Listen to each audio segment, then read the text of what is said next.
প্রথমেই দেখে নেব আজকের 15টি তাজা সংবাদ। শুরুতেই শিরোনাম। রেশনে ফের বড় বদল, এবার টোকেন দেখালে মিলবে বিনামূল্যে চাল গম, নয়া নিয়ম জানুন। ওবিসি সংরক্ষণ মামলায় নতুন মোড়, রাজ্যের নয়া নির্দেশিকা নিয়ে বড় সিদ্ধান্ত সুপ্রিম কোর্টের।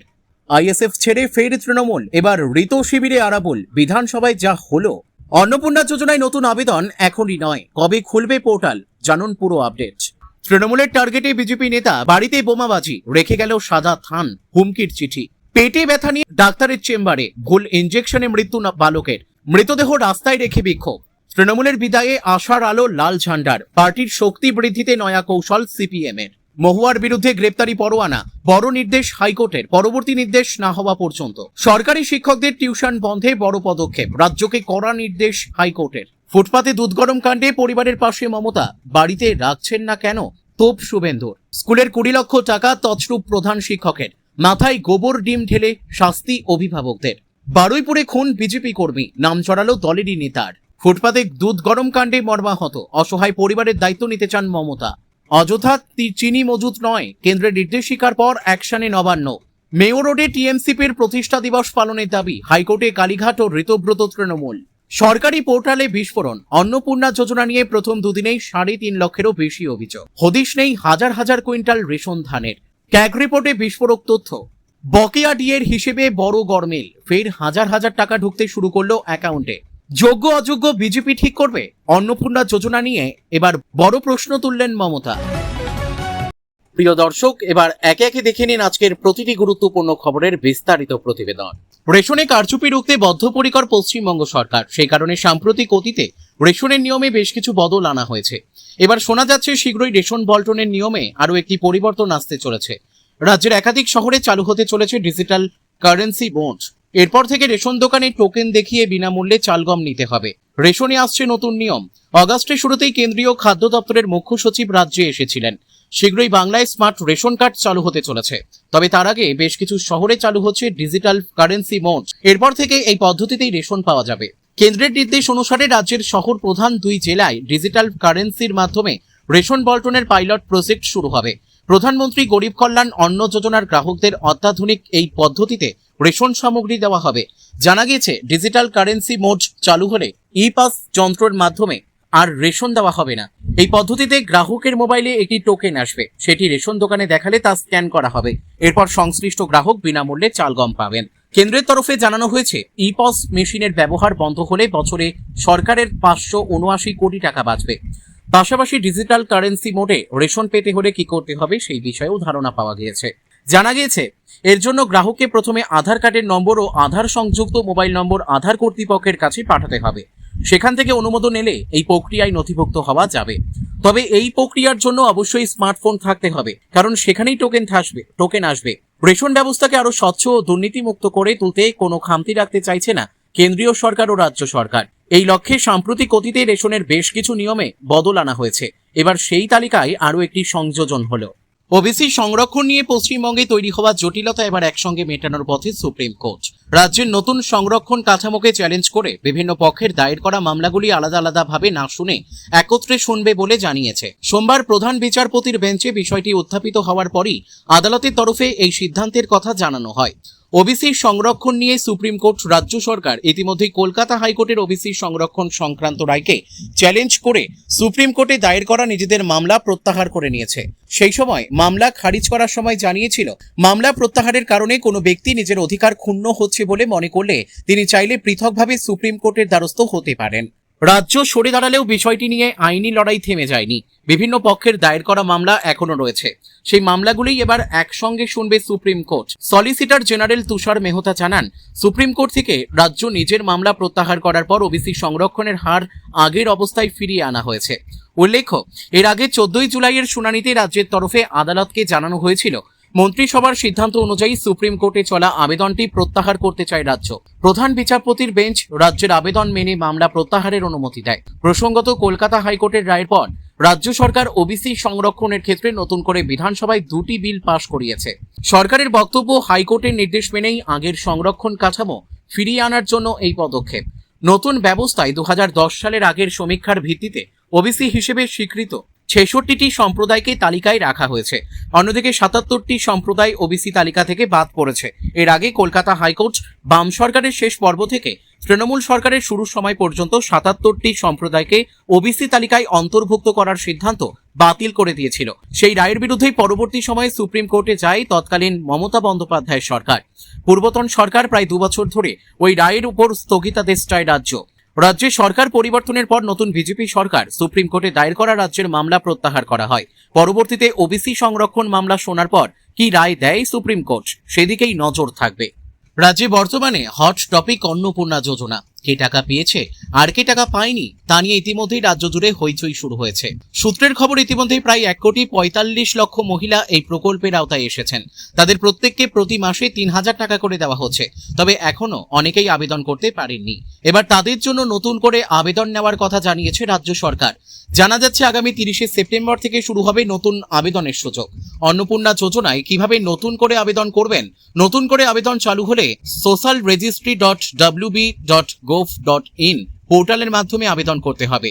ধাপে ধাপে প্রক্রিয়াটি জেনে নিন। 1. সরকারি অন্নপূর্ণা যোজনা পোর্টালে গিয়ে অনলাইন অ্যাপ্লিকেশন বা রেজিস্ট্রেশন অপশন বেছে নিতে হবে। 2. এরপর Aadhaar card, voter card, mobile number এবং পরিবারের প্রয়োজনীয় তথ্য দিতে হবে। 3. ব্যাংক অ্যাকাউন্টের তথ্য দিতে হবে। অ্যাকাউন্টটি আধারের সঙ্গে লিংক করা থাকা জরুরি, কারণ 3,000 টাকা ডিবিটির মাধ্যমে পাঠানো হবে। 4. সব তথ্য ভালোভাবে দেখে সাবমিট করতে হবে। এরপর পাওয়া অ্যাপ্লিকেশন আইডি বা টেম্পোরারি অ্যাপ্লিকেশন আইডি রেখে দিতে হবে। কি কি লাগবে? আবেদনের জন্য ভোটার কার্ড বা এপিক, আধার কার্ড এবং একটি সক্রিয় মোবাইল নম্বর লাগবে। পাশাপাশি পরিবারের সদস্যদের নাম, জন্ম তারিখ, ঠিকানা, সম্পর্ক, প্রাপ্তবয়স্ক সদস্যদের ব্যাংক অ্যাকাউন্ট, আধার, মোবাইল নম্বর, ভোটার কার্ড, বিধানসভা কেন্দ্র এবং পার্ট নাম্বারের মতো তথ্যও দিতে হবে। 12 পাতার ফর্মে এই তথ্যগুলি চাওয়া হয়। তবে এখনই নতুন ফর্ম জমা দেওয়া যাচ্ছে না, কারণ এখনো নতুন আবেদন শুরু হয়নি। কতজন অন্নপূর্ণা যোজনার টাকা পেয়েছে? সরকারি তথ্য অনুযায়ী জুনে 28 লক্ষ মহিলাকে দিয়ে টাকা দেওয়া শুরু হয়। জুলাইয়ে সেই সংখ্যা বেড়ে 1,28,00,000 হয়। চলতি মাসে প্রায় 1,45,00,000 মহিলা প্রকল্পের আওতায় এসেছেন।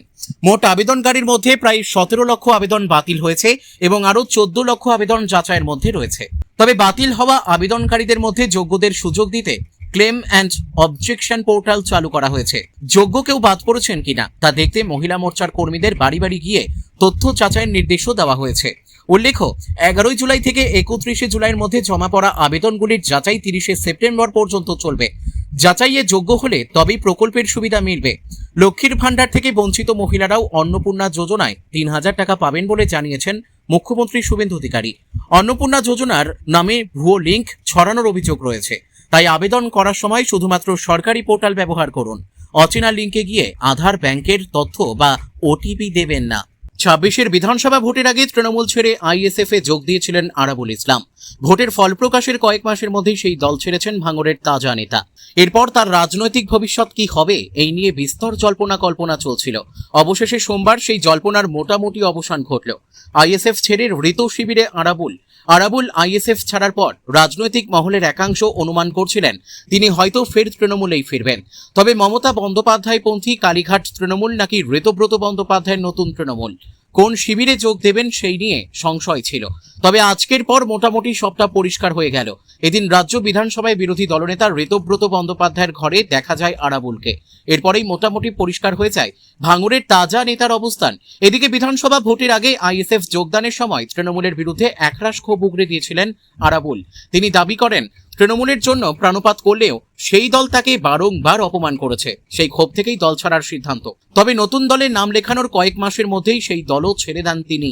সম্প্রতি আইএসএফ ছাড়ার ঘোষণা করে আরাবুল সোশ্যাল মিডিয়ায় লেখেন, দলের স্বৈরাচারী ও একনায়কতন্ত্রকে আমি ধিক্কার জানাই। আইএসএফ এর লুম্পেন বাহিনীর হাতে ভাঙড় জুড়ে যেভাবে মানুষের ওপরে অনাচার অত্যাচার নেমে এসেছে তার বিরুদ্ধে প্রতিবাদ জানিয়ে এই দল থেকে আমি পদত্যাগ করলাম। আরাবুল আইএসএফ ছাড়ার পরেই তার পরবর্তী রাজনৈতিক পদক্ষেপ নিয়ে বিস্তর কল্পনা শুরু হয়েছিল। বিশেষত বর্তমানে তৃণমূল কংগ্রেস দুভাগে বিভক্ত হয়ে যাওয়ায় তিনি কোন শিবিরে নাম লেখাবেন তা নিয়ে সংশয় দেখা দেয়। অবশেষে আজ সব মোটামুটি পরিষ্কার হয়ে গেল।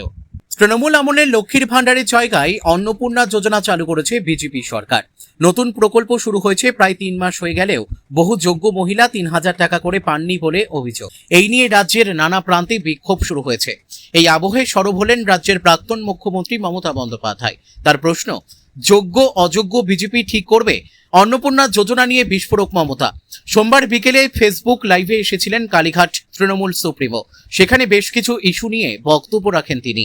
এর মধ্যে অন্যতম অন্নপূর্ণা যোজনা। এই প্রকল্পের যোগ্য অযোগ্য বিচার ও ভাতার টাকা না পাওয়া নিয়ে বর্তমান রাজ্য সরকারের সদিচ্ছা নিয়ে প্রশ্ন তোলেন তিনি।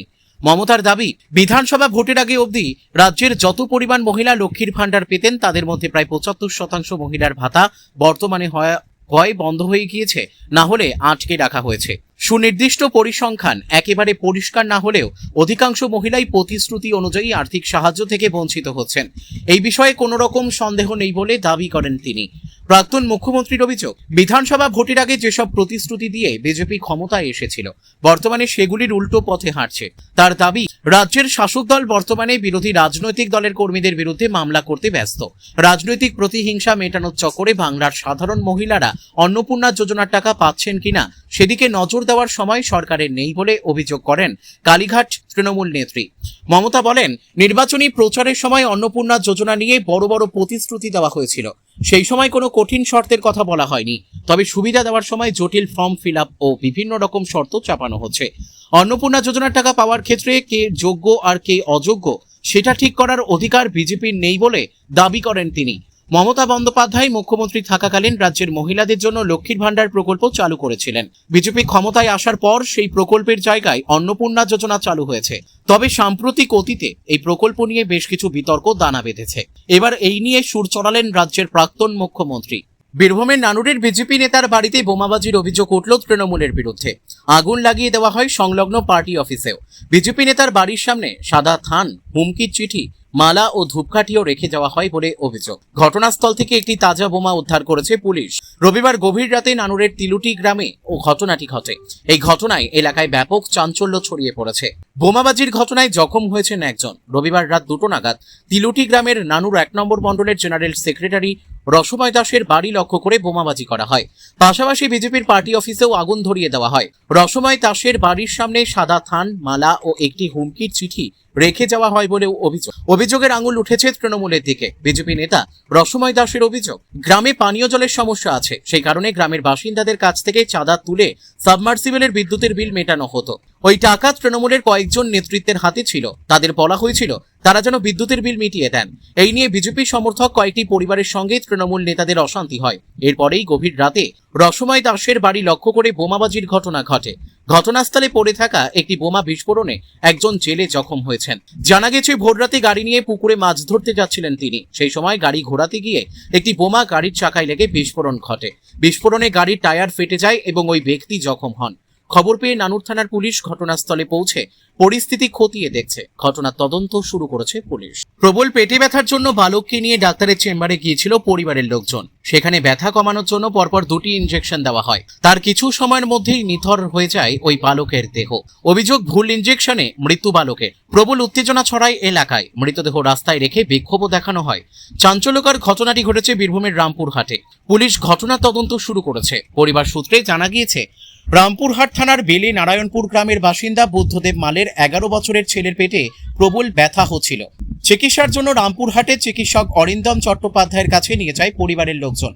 পরীক্ষা করার পর চিকিৎসক বালককে 2টি ইনজেকশন দেওয়ার কথা জানিয়েছিলেন। চিকিৎসকের চেম্বারে থাকা এক যুবক 2টি ইনজেকশন দেন বলে পরিবারের দাবি। ইনজেকশন দেওয়ার কিছুক্ষণের মধ্যেই বালকটি আরো অসুস্থ হয়ে পড়ে। পরিস্থিতি দেখে পরিবারের লোকজন দ্রুত তাকে রামপুরহাট মেডিকেল কলেজ হাসপাতালে নিয়ে যান। সেখানে চিকিৎসকেরা পরীক্ষা করে শিশুটিকে মৃত বলে ঘোষণা করেন। মৃত্যুর খবর ছড়িয়ে পড়তেই ক্ষোভে ফেটে পড়েন পরিবারের সদস্যরা। তাদের অভিযোগ, সঠিক চিকিৎসা না হওয়া এবং ভুল ইনজেকশনের কারণেই ছেলের মৃত্যু হয়েছে।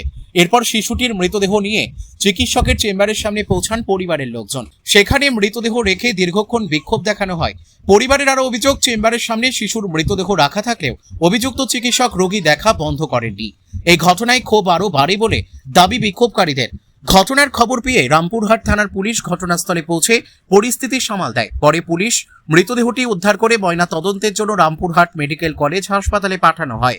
ময়না তদন্তের রিপোর্ট পাওয়ার পরই মৃত্যুর প্রকৃত কারণ সম্পর্কে নিশ্চিত হওয়া সম্ভব বলে পুলিশ সূত্রে জানা গিয়েছে। তবে এই ঘটনায় পরিবারের পক্ষ থেকে রামপুরহাট থানায় এদিন বিকেল পর্যন্ত কোনো লিখিত অভিযোগ দায়ের হয়নি। লিখিত অভিযোগ পেলে পুরো বিষয়টি খতিয়ে দেখে আইনানুগ ব্যবস্থা নেওয়া হবে বলে পুলিশ জানিয়েছে। অন্নপূর্ণা যোজনা, স্বাস্থ্য বীমা, বিজেপি নেতা মন্ত্রীদের বেভাস মন্তব্যের পাশাপাশি তৃণমূল জমানার মতোই তোলাবাজি ও সিন্ডিকেট রাজ নিয়ে মানুষের মধ্যে ক্ষোভ বাড়ছে। মানুষের ক্ষোভের প্রতিফলন ঘটাতে জনমানুষের সংগঠন ও আন্দোলন গড়ে তোলার বার্তা দিতে চলেছে সিপিএম। আগামী 29 ও 30 আগস্ট কল্যাণীতে দলের সম্পাদক মণ্ডলীর বর্ধিত অধিবেশনে রাজ্য সম্পাদক মোহাম্মদ সেলিমের পেশ করা রিপোর্টে এই বিষয়গুলির উল্লেখ থাকতে পারে বলে দলীয় সূত্রের খবর। সেই সঙ্গে ছাত্র ভোটের দাবিকে কলেজ বিশ্ববিদ্যালয় ক্যাম্পাসে ছাত্রছাত্রীদের সংগঠিত করে জোরদার আন্দোলন গড়ে তোলার নির্দেশ দেওয়া হবে বলে জানান রাজ্য কমিটির এক সদস্য। সিপিএম নেতৃত্ব মনে করছে, সাধারণ মানুষের দৈনন্দিন জীবনের সঙ্গে সরাসরি যুক্ত বিভিন্ন প্রশ্নকে সামনে এনে তাদের আন্দোলনে যুক্ত করতে হবে। অন্নপূর্ণা যোজনা ও স্বাস্থ্য বীমার মতো সামাজিক সুরক্ষার বিষয়, তোলাবাজি, সিন্ডিকেট নিয়ে ক্ষোভ এবং শাসক দলের নেতা মন্ত্রীদের বিভিন্ন বক্তব্যকে রাজনৈতিকভাবে তুলে ধরে কলকাতা সহ জেলায় জেলায় আন্দোলন গড়ে তোলার ওপর জোর দেওয়া হবে। শুধু দলীয় কর্মসূচি নয়, স্থানীয় মানুষকে সঙ্গে নিয়েই আন্দোলনের পরিধি বাড়ানোর নির্দেশ থাকতে পারে।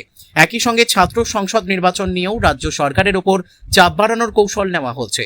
দীর্ঘদিন ধরে রাজ্যের বিভিন্ন কলেজ ও বিশ্ববিদ্যালয়ে ছাত্র ভোট না হওয়াকে সামনে রেখে ক্যাম্পাসের পাশাপাশি রাস্তায় নেমে আন্দোলন করার বার্তা দেওয়া হতে পারে। ছাত্রদের গণতান্ত্রিক অধিকার এবং ক্যাম্পাসের নির্বাচিত ছাত্র সংগঠনের প্রয়োজনীয়তাকে সামনে রেখে ধারাবাহিক কর্মসূচি নেওয়ার উপর গুরুত্ব দেওয়া হবে বলে সূত্রের খবর। তৃণমূল ক্ষমতা থেকে যাওয়ার পরেই সাধারণ মানুষের একাংশের মধ্যে বামেদের প্রতি নতুন করে আগ্রহ তৈরি হচ্ছে বলে মনে করছে সিপিএম। এই পরিস্থিতিকে সংগঠন বৃদ্ধির সুযোগ হিসেবে দেখলেও শুধুমাত্র জনসমর্থন বাড়লেই হবে না, নেতা কর্মীদের রাজনৈতিক জ্ঞান ও মতাদর্শগত জ্ঞানের মান বাড়াতে হবে বলে সম্পাদকীয় খসড়া রিপোর্টে সতর্ক করা হতে পারে।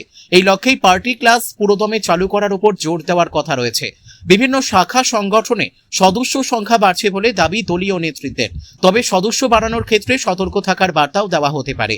বিশেষ করে তৃণমূল থেকে আসা কোনো দাগী বা বিতর্কিত ব্যক্তিকে শুধুমাত্র সংগঠন শক্তিশালী করার স্বার্থে দলে জায়গা না দেওয়ার বিষয়ে সতর্ক করা হবে বলে দলীয় সূত্রের খবর। অর্থাৎ একদিকে মানুষের ক্ষোভকে আন্দোলনের মঞ্চে নিয়ে আসা, অন্যদিকে সংগঠনে নতুন মানুষের প্রবেশের সুযোগ তৈরি করা, এই দুয়ের মধ্যে ভারসাম্য বজায় রাখার ওপরই জোর দিতে চাইছে সিপিএম। দলীয় নেতৃত্বের আশঙ্কা, তৃণমূলের পুরনো নেতা কর্মীদের নির্বিচারে দলে নেওয়া হলে সংগঠনের ভাবমূর্তি এবং রাজনৈতিক বিশ্বাসযোগ্যতা ক্ষতিগ্রস্ত হতে পারে। সরকারি শিক্ষকদের প্রাইভেট টিউশন বন্ধের চেষ্টা হয়েছে বহুবার। এবার সেই চেষ্টা করতে উদ্যোগী কলকাতা হাইকোর্ট। রাজ্যের সরকারি এবং সরকারি সাহায্যপ্রাপ্ত বিদ্যালয়ের শিক্ষকদের প্রাইভেট টিউশন নিয়ে হাইকোর্টে দায়ের হয়েছিল জনস্বার্থ মামলা। সেই মামলার পরিপ্রেক্ষিতে কি ব্যবস্থা গ্রহণ করা হয়েছে জানতে চাইলে কলকাতা হাইকোর্ট হলফনামা দিয়ে জানাতে হবে শিক্ষা দপ্তরকে। কলকাতা হাইকোর্ট সেই রিপোর্টের অপেক্ষাতেই রয়েছে। আদালতের বক্তব্য, রাজ্যের রিপোর্ট দিক, তারপরে আদালত সিদ্ধান্ত নেবে। রাজ্যের পক্ষ থেকে আদালতে বলা হয়, কোনো সরকারি শিক্ষক যাতে টিউশন করতে না পারেন সেই মর্মে ইতিমধ্যেই রাজ্য সরকারের পক্ষ থেকে জেলা বিদ্যালয় পরিদর্শকের টিউশন বন্ধের নির্দেশিকা পাঠানো হয়েছে। আবেদনকারীর দাবি, সরকারি নির্দেশিকা থাকা সত্ত্বেও বিভিন্ন জেলায় তা মানা হচ্ছে না। এর আগে কলকাতা হাইকোর্ট বারংবার নির্দেশিকা জারি করেছে। আবেদনকারীর আরও দাবি, আদালতের নির্দেশিকা বাস্তবায়ন করতে গেলে প্রতিবন্ধকতার সম্মুখীন হতে হবে, তাই অনেক সময় কর্তৃপক্ষ এই বিষয়ে ব্যবস্থা গ্রহণ করছে না। প্রসঙ্গত, মোট 2টি মামলা দায়ের করা হয়েছে। একটি মামলা দায়ের করা হয়েছিল প্রাইভেট টিউটার অ্যাসোসিয়েশনের তরফে। সেই মামলায় তাদের আইনজীবী স্পষ্ট করেই বলেছিলেন তারা লিস্ট তৈরি করছেন। আইনজীবী আশিস চৌধুরী বলেন, আমরা একটি তালিকা তৈরি করেছি যারা যারা সরকারি স্কুলের শিক্ষক অথচ বাইরে টিউশনই করেন। শোনা যাচ্ছে সেই তালিকা শীঘ্রই তারা আদালতের হাতে তুলে দেবেন। আদালতের পক্ষ থেকে একটা ইঙ্গিত দেওয়া হয়েছে যে সরকারি শিক্ষকদের প্রাইভেট টিউশনের ক্ষেত্রে ব্যবস্থা নেওয়া হবে। রাজ্য কি রিপোর্ট দেয় তারপরেই সেই রায় দেওয়া হবে। উল্লেখ্য, জুন মাসে সরকারি শিক্ষকদের প্রাইভেট টিউশন বন্ধে একটি নির্দেশিকা জারি করে শিক্ষা দপ্তর। নির্দেশিকায় বলা হয়, কোনো সরকারি বা সরকার পোষিত স্কুলে কর্মরত শিক্ষক গৃহ শিক্ষকতা করতে পারবেন না। যদি কোনো শিক্ষক নিজ স্কুলের বা অন্য কোনো পড়ুয়াকে প্রাইভেট টিউশন দেন, তবে সংশ্লিষ্ট জেলা স্কুল পরিদর্শক এবং স্কুল শিক্ষা দপ্তর তাদের বিরুদ্ধে কঠোর প্রশাসনিক ব্যবস্থা গ্রহণ করবে। 2009 সালের শিক্ষার অধিকার আইনের 28 নম্বর ধারায় সরকারি শিক্ষকদের প্রাইভেট টিউশন নিষিদ্ধ করা হয়েছে। বিজেপি কর্মীকে পিটিয়ে খুনের অভিযোগ। বারুইপুরের উত্তর টাঙ্গারবেড়িয়ার ঘটনায় নাম জড়ালো দলেরই এক স্থানীয় নেতার। অভিযোগ, তৃণমূল আশ্রিত দুষ্কৃতীদের সঙ্গে হাত মিলিয়ে দলীয় কর্মীকে খুন করেছিলেন বিজেপি নেতা। অভিযুক্তের কঠোর শাস্তির দাবি জানিয়েছেন স্থানীয়রা। থানায় অভিযোগ দায়ের হয়েছে। ইতিমধ্যে জিজ্ঞাসাবাদের জন্য বেশ কয়েকজনকে আটক করা হয়েছে বলেই পুলিশ সূত্রে খবর। নিহত বিজেপি কর্মী বাপি প্রামাণিক। স্থানীয়দের দাবি, নিহত বাপি বরাবরই সক্রিয় বিজেপি কর্মী। তৃণমূলের অত্যাচারে গত প্রায় 10 বছরের বেশিরভাগ সময় ঘরছাড়া হতে হয়েছে তাকে। বিজেপি ক্ষমতায় আসার পর বাড়ি ফেরেন। সম্প্রতি এলাকায় একটি দোকানও খোলেন। পরিবারের দাবি, গত রবিবার রাতে ফোনে বাড়ি থেকে ডেকে পাঠানো হয় তাকে। অভিযোগ, মাঝ রাস্তায় তাকে বেধড়ক মারধর করা হয়। ধারালো অস্ত্র দিয়েও হামলা চালানো হয় বলেই অভিযোগ। তাতেই মৃত্যু হয় বাপির। পরিবারের অভিযোগ, বিজেপি নেতা সুজন মণ্ডলের পরিকল্পনাতে তৃণমূল আশ্রিত দুষ্কৃতীরা হামলা চালিয়েছে। স্থানীয় বিজেপি কর্মী বাদল মণ্ডলের দাবি, আমরা 10 থেকে 15 জন দাঁড়িয়েছিলাম, খাওয়া দাওয়া করছিল। তৃণমূলের লোকজন ঘুরছিল, আমাদের হুমকি দেয়, চলে গিয়েছি বেশ কয়েকজন। আমি আর নারায়ণ দা যখন বাইকে করে যাচ্ছি, তত বড় বড় রড, লাঠি, বন্দুক নিয়ে তেড়ে তেড়ে যাচ্ছে। সুজন নাইয়া, সুনীল নাইয়া, অধীর নাইয়া, টোকন নাইয়া তেড়ে যাচ্ছে। এরা তৃণমূলের হারমাত বাহিনী। তাড়াতাড়ি বাইক চালিয়ে চলে গিয়েছি, না হলে আমাকে খুব মারতো। প্রশান্ত দাকে ফোন করেছি, বুথ সভাপতি রঞ্জিত দাকে ফোন করেছি, কর্মীদের সবাইকেই ফোন করেছি। ওরা আমাকে দেখতে গিয়েছে, তবে তখন কারো কিছু হয়নি। সকলে বলল সকাল হলে ব্যবস্থা করব। তারপর বাপিদাকে ফোন করেছি, তখন বেশ কয়েকজন আমাদের বাড়িতে চলে গিয়েছে। সেই সময় বাপিদাকে খুব মেরেছে, মেরে ফেলে দিয়েছে। তার আরো অভিযোগ, বিজেপির সক্রিয় কর্মী। আমাদের নেতা বিজেপি নেতা সুজন মণ্ডল ও দুষ্কৃতীদের নিয়ে মিটিং করছে, আমরা বিরোধিতা করেছি, তাই খুন করে দিয়েছে। আমরা ওর ফাঁসি চাই। যদিও পুলিশের বক্তব্য, একটি পুজো কমিটি গঠনকে কেন্দ্র করে দুই গোষ্ঠীর মধ্যে অশান্তি ও মারামারি হয়। সেই মারামারিতেই গুরুতর আহত হন বাপি প্রামাণিক। হাসপাতালে নিয়ে যাওয়ার পথেই তার মৃত্যু হয়। ঘটনায় আরো কয়েকজন আহত হয়েছেন। পুলিশের তরফে জানানো হয়েছে পরিস্থিতি বর্তমানে নিয়ন্ত্রণে। এলাকায় মোতায়েন করা হয়েছে অতিরিক্ত পুলিশ। নিহতের পরিবারের অভিযোগের ভিত্তিতে মামলা রুজু হয়েছে। ইতিমধ্যে জিজ্ঞাসাবাদের জন্য